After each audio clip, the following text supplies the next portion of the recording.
mbokku Géejawaay mbokku région de Dakar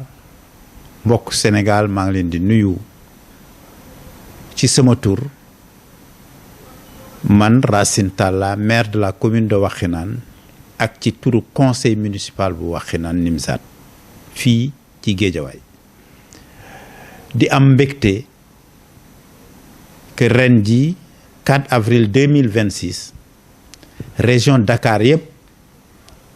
taamu Géejawaay pour ñu def fi défilé 4 avril mooy xam ni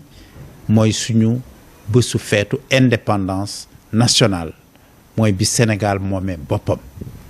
ñu xam ni aussi feetu xale yi la fête de la jeunesse mais aussi fête suñu jàmbaar yi la feetu armée la ñu ciy woo ñëpp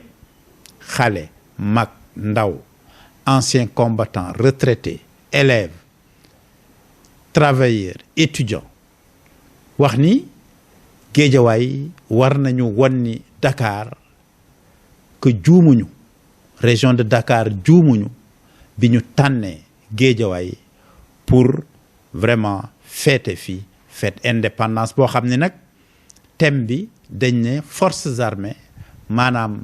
lépp lu jëm ci kaaraange réew mi nan la ñu lëkkaloo ak comité d'organisation des Jeux olympiques yoo xam ne day am Dakar ci ren ji en 2026 incha allah maa ngi leen di ñaan ngeen mobiliser wu pour que fête bi taaru fête bi rafet ku nekk gis ci seen bopp bés boobu mu nekk bésu mbégte parce que suñu bésu indépendance la ñun Sénégal.